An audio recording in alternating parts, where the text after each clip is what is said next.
ছোটবেলা থেকে তোমার স্বপ্ন যে তুমি একজন ডক্টর হবে, সো তুমি দিনরাত তীব্র পড়াশোনা করলে, সব রকম এন্টারটেনমেন্ট থেকে নিজেকে দূরে রাখলে। ফ্রেন্ডসরা যখন বাইরে চিল করতেছে ওই টাইমে তুমি বায়োলজি পড়ছো, কারণ মেডিকেলে তোমাকে চান্স পাইতেই হবে। মেডিকেলের রেজাল্ট দিল, তুমি পাইছো 73, তোমার চান্স কিন্তু হয়নি। আরেক মুক্তিযোদ্ধার নাতি 40 পায়ে সরকারি মেডিকেল কলেজে চান্স পেয়ে গেছে।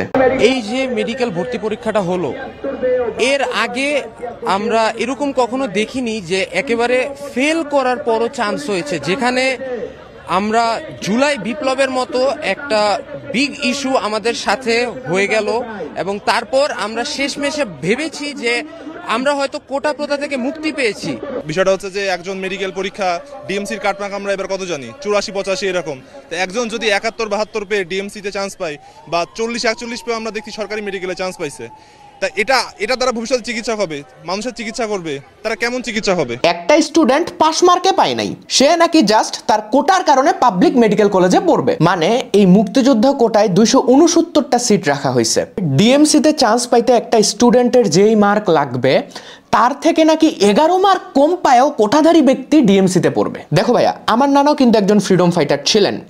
আমি যদি না খাইয়া মুইরাও যাই তাও কিন্তু আমি কোনোদিন এই ফ্রিডম ফাইটার কোটা কোথাও ইউজ করব না। এই মেডিকেল এডমিশন টেস্ট বাংলাদেশের সব থেকে বড় একটা এক্সাম। অনেক ছাত্রছাত্রীর স্বপ্ন, ইমোশন এই ভর্তি পরীক্ষার সাথে জড়িত, কারণ ডক্টরস কিন্তু আমাদের লাগবেই। সো আমরা এটাই এক্সপেক্ট করি যে দিন শেষে কিছু মেধাবীরা এই সেক্টরে যাবে। কিন্তু এই মেডিকেল এডমিশন টেস্ট নিয়ে প্রতি বছরই কাহিনী হয়। প্রশ্ন ফাঁস তো আছেই, তার পাশাপাশি আরো অনেক ইস্যু আছে। ফার্স্ট অফ অল, এইবারের কোশ্চেনটা দেখে আমার পার্সোনালি মনে হয়েছে যে এই কোশ্চেনে কোনো স্ট্যান্ডার্ড মেনটেন করা হয় নাই, একটা ধৈঞ্চা মার্কা কোশ্চেন বানায় রাখছে। তারপর কোশ্চেনটা কিন্তু তুলনামূলক ইজি হয়েছে। এই ইজি কোশ্চেনে 90.5 কেমনে হাইয়েস্ট মার্ক হয় এটা কিন্তু আমার বুঝে আসে না। আসলে এরা কই থেকে যে অ্যান্সারগুলা কালেক্ট করে, কি যে ভুংচুং অ্যান্সার নিয়ে রাখে আল্লাহই জানে। একে তো এই ফুল এডুকেশন সিস্টেমটা ব্রোকেন। সো এই সিস্টেমের মধ্যে থেকে একটা স্টুডেন্ট ভালো করে পড়াশোনা করার পরে যে একটা গুড আউটকাম পাবে তারও কিন্তু কোনো গ্যারান্টি নেই। তুমি জায়গায় জায়গায় মারা খাবা বস।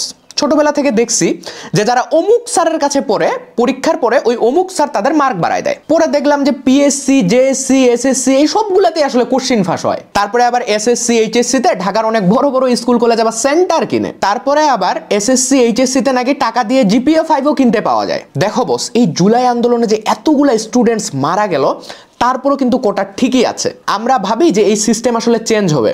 আরে মামু, সিস্টেম চেঞ্জ হবে কেমনে? বিগ বসরা তো এই সিস্টেম বানাইছে তোমার ইউজ করে পকেট ভরার জন্য। আসলে সিস্টেম চেঞ্জ করার কোনো দরকার নাই, তুমি তোমার মাইন্ডসেট চেঞ্জ করো। এই এডমিশন টেস্টটাকে আজাইরা ফ্যান্টাসাইজ করা অফ করো। এই school, college, coaching centre, online ভাইয়া, গভর্নমেন্ট কেউ তোমার ভালো চায় না, এটা আগে বুঝো। তোমার নিজের ভালো কিন্তু তোমাকেই ভাবতে হবে। আর যারা চান্স পাও নাই, স্যালুট বস, সামনের 4-5 বছরের বিরাট একটা স্ক্যাম থেকে তুমি বাঁচে গেছো। একটা কথা চিন্তা করো, এই যে যারা 40 পায় মেডিকেলে চান্স পাইলো, ফিউচারে যায় এরা কিরকম ডাক্তার হবে? যারা ফ্রিডম ফাইটার কোটায় চান্স পাইলো, ওদেরই বাড়ির লোকরা যদি অসুস্থ হয় তারা কি ওর কাছে যাবে ডাক্তার দেখাইতে? আমি একটা কথা বুঝি না ভাই, এরা কি প্রতিবন্ধী? এই জুলাইয়ের এত কাহিনী হওয়ার পরও কোন হিসাবে তারা এই কোটা আবার ইউজ করে? কথা হচ্ছে এই দেশে জায়গায় জায়গায় তুমি স্ক্যাম খাওয়াই বস। সো এখানে আসলে করার কিছুই নাই। আরেকটা কথা মাথায় রাখবা, আমরা কিন্তু সবসময় সামনের টুকু দেখতে পাই, এর বেশি দেখার ক্ষমতা কিন্তু আমাদের নাই। But almighty has a bigger picture for you man. এই যে তুমি চান্স পাইলা না, আশেপাশে শুনতেছো ও চান্স পাইলো, এটা শুনে আসলে খারাপ লাগবে, কিন্তু একসময় হয়তো তুমি বুঝবা যে এই চান্স না পাওয়াটাই তোমার জীবনের একটা অনেক বড় ব্লেসিং ছিল। ছোটবেলায় আমরা কত বড় বড় স্বপ্ন দেখি, কিন্তু এই বাজে সিস্টেম আমাদের সেই বড় স্বপ্নকে টানে হিচড়ে নিচে নামায় আনে 20,000 টাকা স্টার্টিং স্যালারিতে। আমার কাহিনী যদি বলি, আমিও কিন্তু এডমিশন টেস্টে বহুত পড়ছিলাম। আমি অ্যাকচুয়ালি ইঞ্জিনিয়ারিং প্রিপারেশন নিয়েছিলাম। মাই টার্গেট ওয়াজ বুয়েট। উদ্ভাসও লাস্টের দিকে 400-500 মেরিট আসতো। So I was very confident যে বুয়েট যাবো। বাট এক্সামের দিন মাথা পুরা ব্ল্যাঙ্ক হয়ে গেল। ফিজিক্স দিয়ে শুরু করছিলাম, ফার্স্টে একটা নদী নৌকার ম্যাথ ছিল, আমি ওইটাই পারলাম না। তারপরে আর কি প্রাউডলি চান্স পাই নাই। লুক, একটা 1-2 ঘন্টার পরীক্ষা কখনোই তোমার ফিউচার ডিফাইন করতে পারে না। এইখানে বুঝতে হবে যে তোমার হাতে কি আছে। তোমার হাতে জাস্ট আছে তোমার চেষ্টা। সো তুমি চেষ্টা করছো, তুমি এখানে ফুল ডেডিকেশন দিয়ে পড়াশোনা করছো, তারপরে পাওনি, তার মানে তোমাকে বুঝতে হবে যে অবশ্যই আল্লাহ তাআলা তোমার জন্য আরো ভালো কিছু রাখছে। This is true.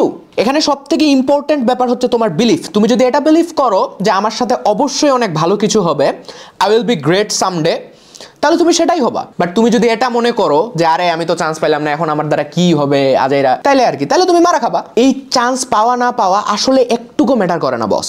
এই 2 দিনের দুনিয়ায় আমরা কেউ কাঁদতে আসি নাই। এই পুরো সিস্টেম ট্রাই করবে তোমাকে ডিপ্রেসড, লাইফলেস বানানোর। But always believe in yourself, believe in your dreams. You are the best, no doubt. Make your younger self proud. আর তোমার লাইফে যত প্রবলেমসই আসুক, তুমি যত ডিপ্রেশনেই থাকো না কেন, সবকিছুর মেডিসিন একটা, নামাজ শুরু করো। Your life will be changed. আল্লাহ হাফেজ।